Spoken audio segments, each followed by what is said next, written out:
judío extremista, antirromano, militarista. Él es Iscariote porque es del pueblo de Cariot, que era un pueblo revolucionario en la época. Y entonces Judas, cuando ve que Cristo paga impuesto y dice al César lo que es del César y a Dios lo que es de Dios, debe haber tenido un pánico enorme, es decir, no es el revolucionario que yo pensé. Pero bueno, todas estas son interpretaciones y al final concluí en que mejor no me meto en esos temas. Son interesantes, pero, oiga, he tenido problemas con el Fondo Monetario, con los 12 apóstoles. Con los 12 apóstoles, también con algunos que han sido comunistas a lo largo de su historia, etcétera, etcétera. Tener problemas ya con la Iglesia y con Dios. Demasiado. No me pida tanto. Y con Cipriani se llevó usted bien, ¿no? Bien, porque es un hombre al que yo le reconozco algo fundamental. Dice lo que piensa. Es decir, como diplomático, no sería un gran diplomático, pero dice lo que piensa. Y a usted le diría piensa lo que dice? Directamente. Eso no estoy tan cerca de su cerebro, de su corazón para saberlo, pero me imagino que sí. Porque lo normal en los seres humanos es enmascarar las cosas duras para quedar bien con el otro, ¿no? Es lo normal en los limeños, sobre todo, y bueno, presidente. usted puso el adjetivo, pero yo pienso que Cipriani en eso es a veces muy duro, pero dice la verdad, dice lo que piensa. Y eso para mí es un valor fundamental. Algunos lo ven equivocado, otros lo ven poco político y exigente, pero no es político, pues. Pese a que su alma mater se ha quedado sin el nombre que es un poco una humillación, ¿no? La Universidad Católica deja de ser pontificia, deja de ser católica, ¿cómo la llamamos ahora? Bueno, mi universidad era una universidad de muy alta calidad. Estuve 6 años en la Universidad Católica y estoy muy agradecido a ella. Y era dentro de lo posible católica y cristiana, era. Ahora, el nombre es lo de menos, oiga.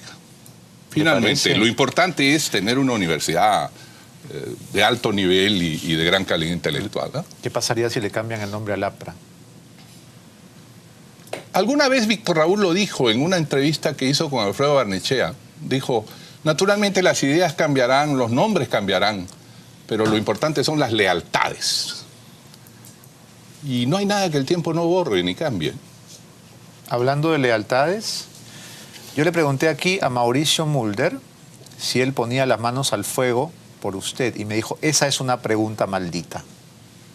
Me encantó su respuesta. Del Castillo, una semana antes, me había dicho que no ponía las manos al fuego ni por Chan, ni por Alan, ni por nadie.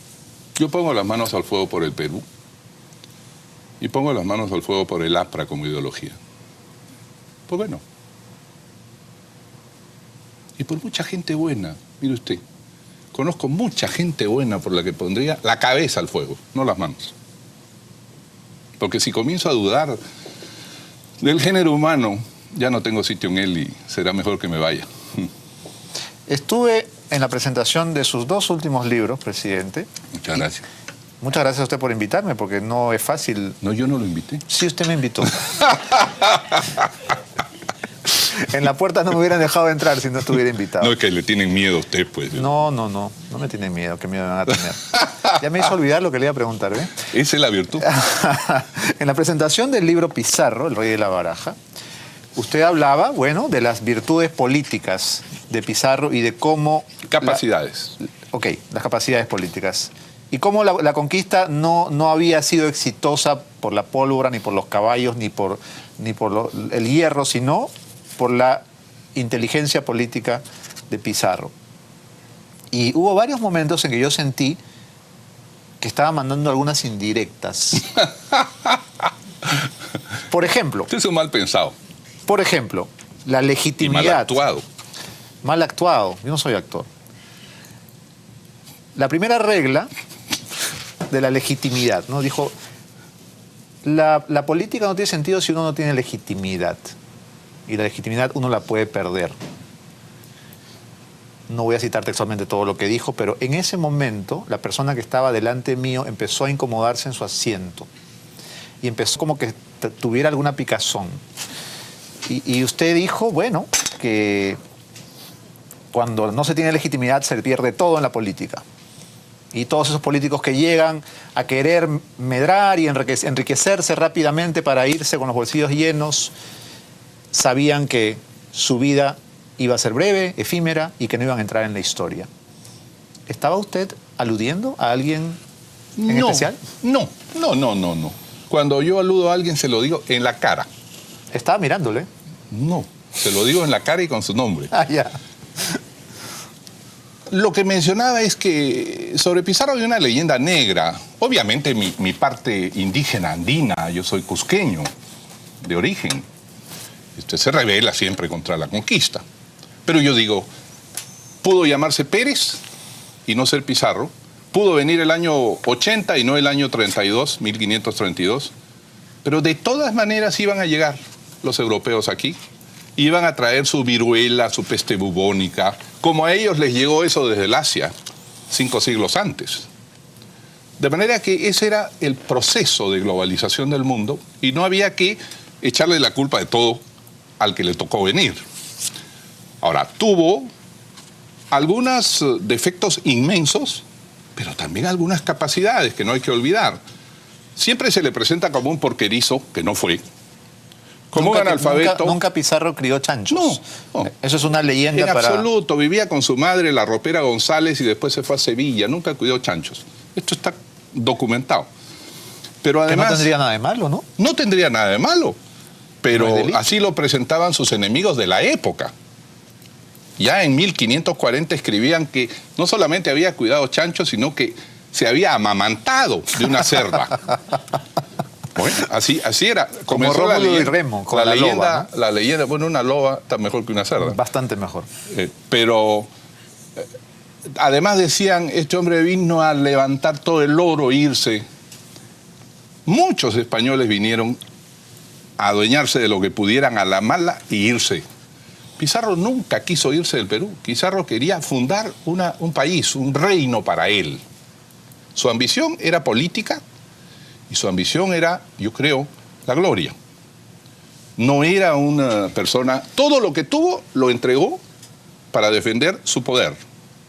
Cuando Manco Inca sitió Lima, él entregó todo su oro, lo mandó a México a comprar soldados, barcos, a Panamá, etcétera. Se quedó más o menos sin recursos porque necesitaba defender su poder. Eso es uno. Pero lo segundo es que él siempre fue suficientemente hábil para tener la legitimidad del rey. Él hizo un contrato con el rey. Por consiguiente, él tenía la autoridad del rey para mandar sobre los españoles y sobre sus indígenas aliados. Eso es legitimidad. Él sabía que sin eso podría ser muerto en cualquier momento, podría ser desobedecido por todos. Y entonces una de sus reglas políticas que está en el libro es mantener siempre escrupulosamente la legitimidad. Ahora, 5 siglos después, ¿qué cosa es legitimidad? Legitimidad es ser elegido por el pueblo y respetar escrupulosamente la Constitución. Eso es legitimidad. Una de las reglas del libro, la 15ª, para ser exactos, Pizarro evadió las responsabilidades y las atribuyó a otros. ¿Esto es una virtud política? No digo que sea virtud, es una regla política de él. No es virtud, porque no echarle las culpas a otro claro, es una maldad. Pero es una regla con la que él actuaba. Es una estrategia. Por ejemplo, mire usted lo que hace este hombre. Este hombre, cuando desembarcó en Tumbes, sabía que Atahualpa estaba en guerra con Huáscar, pero que todo el Perú estaba en contra de Atahualpa. Él se demoró 4 meses en Piura, haciendo alianzas, y al final obtuvo que todos, el Chimo Cápac, el gran jefe de la Federación Chimú, se comprometiera con él a entregarle 1.200 personas como soldados por cada pueblo. De manera que él avanzaba con decenas de miles de indígenas que estaban furiosos contra los abusos de Atahualpa. Y los del sur, el Cusco, los Soras, los Lucanas, en fin, todos estaban también en contra de Atahualpa. Lo que él hizo fue organizar a todo el Perú en contra de Atahualpa. No era Pizarro, ¿no?, contra Atahualpa, era casi todo el Perú el que marchó contra el pobre Atahualpa. Él sabía que Atahualpa estaba muerto. Pero en mi concepto dejó que Atahualpa primero matara a Huáscar para después echarle la culpa a Atahualpa de la muerte de Huáscar y poder salir de los dos y tener vacío de poder y designar a Manco Inca como nuevo Inca. Entonces, jamás en España lo acusaron de haber matado a un rey, Atahualpa. En cambio, a Hernán Cortés en México sí lo acusaron de matar a Moctezuma y le quitaron los cargos y los honores. A Pizarro no, porque él se llenó de legitimidades, hizo proceso, hizo juicios en contra de Atahualpa. Lo mismo hizo con Almagro 4 años después, o 6 años después, el año 38. Él dejó que su hermano Hernando derrotara y después ajusticiara ilegalmente a Diego de Almagro. Y la culpa cayó completamente en manos de Hernando Pizarro. Él se había juntado con Almagro por última vez en Mala, cerca de Cañete. Y luego Diego de Almagro huyó hacia el Cusco, donde tenía sus tropas, y avanzó Pizarro hacia el Cusco, pero en la altura de Guaitará, cerca de Pisco, de pronto dijo, yo ya estoy muy viejo para ir hasta el Cusco. Anda tú, Hernando, su hermano. Su hermano llevó el ejército, derrotó y mató a Almagro, y Pizarro nunca quiso ir al Cusco en los 5 meses siguientes para perdonar a Almagro. Dejó que lo mataran. Y toda la culpa le cayó a Hernando, que estuvo 20 años preso en España por haber asesinado a Diego de Almagro. Entonces, era un hombre astuto, cruel. Manipulador. Manipulador. Pero su objetivo no era venir y levantarse todo el oro e irse. Él quería crear un reino. Yo mencioné algo que es fundamental. En 1534 en el Cusco, escribió a través de sus secretarios, porque no escribía ni su cruz, las ordenanzas para el buen trato de los indígenas, estableciendo que cualquier español que le quitara oro a los indígenas sufriría flagelamiento o pagaría una enorme cantidad de pesos de multa, sugiriendo o ordenando que se cortara la mano o se flagelara al esclavo negro que abusara de un indígena. ¿Por qué? Porque él quería tener una población productiva. Este Pizarro no era tonto. O sea, conquisto un territorio y mato a todos los pobladores, ¿qué tengo? Él quería tener, como en la Edad Media Europea, una población a su servicio. Y además estableció algo fundamental, que no se mezclaran españoles e indígenas, para que no hubiera abusos. Así está escrito. Había pueblos de indios y pueblos de españoles. Y los indios tributaban a su encomendero, pero no podían vivir un español dentro de los pueblos porque habría, según él dijo, abusos en contra. De manera que estableció unas leyes que años después se convirtieron en las nuevas leyes de Indias que la historia dice que escribió Bartolomé de las Casas. Pero las primeras leyes de Indias las dio Pizarro. O sea, no es lo que se nos ha contado. Yo no soy pizarrista. Porque es un personaje muy impopular para los peruanos. Es impopular. Bueno, también Bolívar se ha vuelto impopular. Pero el libro lo reivindica, ¿no? De algún modo. Reivindica su capacidad, su habilidad, su manipulación. No era un porquerizo ignorante, analfabeto y brutal. Era un tipo mucho más inteligente. ¿Por qué? Porque no bastaba tener caballos ni la pólvora. Usted, desde lo alto de la cordillera, se ríe de caballos que no pueden subir. El cañón hacia arriba de un cerro no dispara. ¿Cuál era el alcance en esa época? Nada. Ridículo. El arcabuz tenía un alcance efectivo de 20 metros. De manera que, mire, cuando los españoles iban a entrar en Cajamarca, lamentablemente Atahualpa, que era muy soberbio, como corresponde a un hijo de Dios, era una mezcla de papa, Cristo y rey junto. Atahualpa envió un emisario que se llamó Maizahuilca a entrevistarse con Pizarro. Y este Maizahuilca era el hombre más soberbio que podía existir. Y cuando volvió donde Atahualpa le dijo que los españoles eran unos cobardes, que vivían sobre unos carneros que con sogas se les podía derrotar y que él había matado 3 españoles. Y Atahualpa se lo creyó. Y por eso dejó que Pizarro subiera a la cordillera.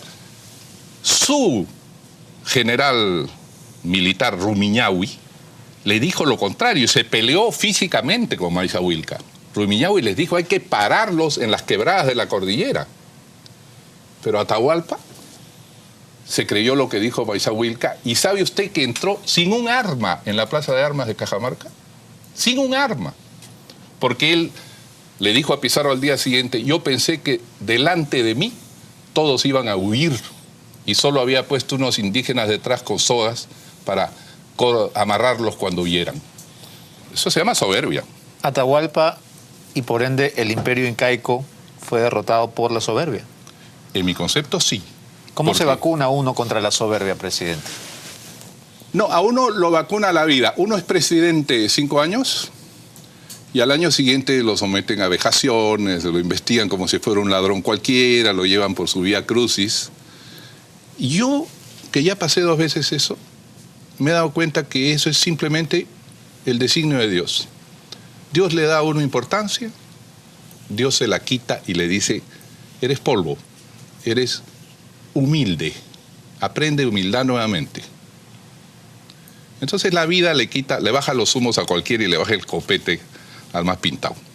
Totalmente de acuerdo. Tenemos que hacer una pausa, pero vamos a seguir conversando con Alan García Pérez luego de la pausa.